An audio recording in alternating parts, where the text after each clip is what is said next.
Welcome back. Now, a brand new series of our very own The Adventures of Stephen Brown is about to start right here on Portsmouth Television.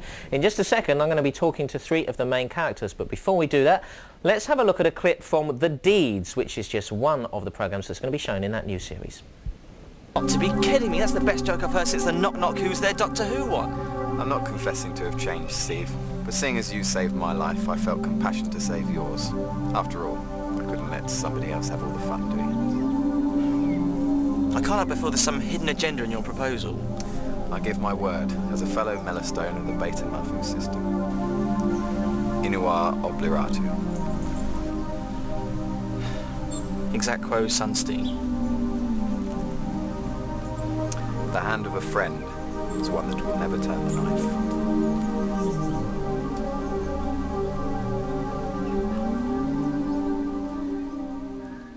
Oh, don't do it, Stephen, don't do it.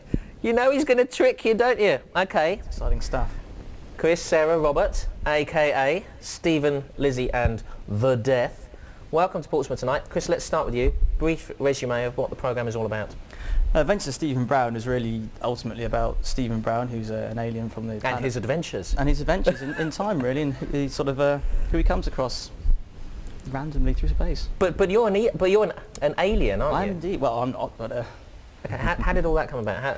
Well, the premise of the series is Stephen Brown, as a young lad, was framed for the murder of his older brother at the age of 6 and was put into a detention centre, was freed by his father, Simon Brown. He fled to Earth to start a whole new life. And then Mr. Death comes along and pokes his head in and brings it all to the surface, and they head off into the sunset and have adventures. Okay, Sarah, let's move on to you, because you play Stephen's half-sister, Lizzie, but you're fully human. Yeah, that's right.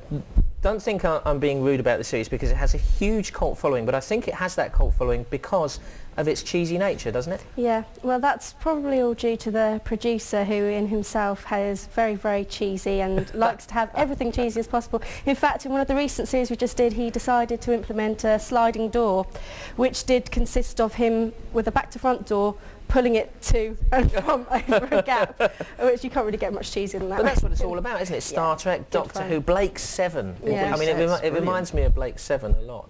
Robert, let's move on to you, The Death.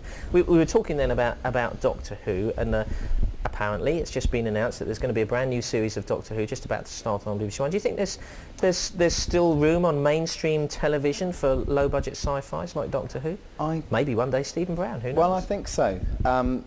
I think something you'll probably find is that this new Doctor Who will probably be a little bit less low budget than perhaps its predecessors. The tendency is nowadays to go for a lot more special effects and the rest of it. But I think we do reasonably well. We have some good graphical effects used. We've got a good guy who does that. Sound effects, we do.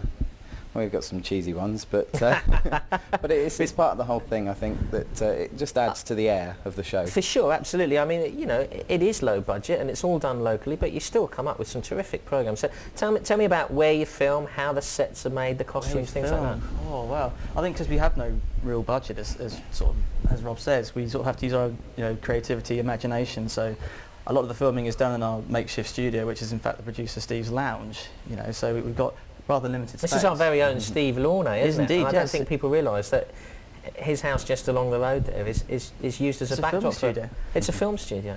Eventually, yeah. I mean, why not? We also film like Woods. We've gone over to Brown Down and Leon Solent, all local places, and obviously Tricon, which features in the first episode of the new series, Attack of the Tubkins. Absolutely. I don't know what you're going to do when that closes down. Sarah, how quickly can you turn things like this around? How quickly do you film an episode?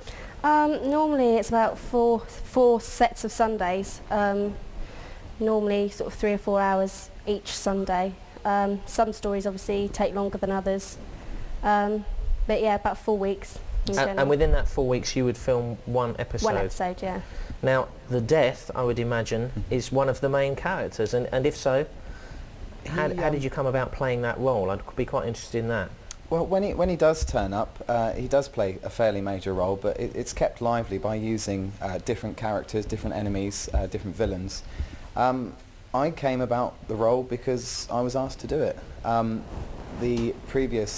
Before it was aired, when the show was just done for fun, it was played by another guy, and I think he did a stupendous job. But I've basically taken on what he did as a continuation and kept the character going. It's a lot of fun doing it, and I was going to say, I wouldn't have taken it on if it wasn't. Always fun to play the villain, isn't it? Yes, much more fun. Get to kill. I've killed my own grandfather 2 or 3 times now, I think. I think it's notching So- his- How can you kill him 2 or 3 times? Well, he's featured as several different characters. Mostly and, mad scientists. Mostly mad scientists, and who always seem to end up getting Okay, shot. Chris, just a few seconds left. Tell me quickly what sort of scrape Stephen Brown is going to get into. Well, Stephen Brown, well, we have an asteroid storm where his ship, the Venture, is completely ripped apart and left limping along to his next adventure. We have a bit of a romance interest, a bit of a love story with someone close to him. Can't give away who. We've got the Tubkins coming back, we've got the Terracins, and there's this 4-part epic, The Deed, featuring Rob here as the Death. And Absolutely. do they become friends at the end of it? We'll see. Absolutely fantastic. Okay, thanks for coming in, guys.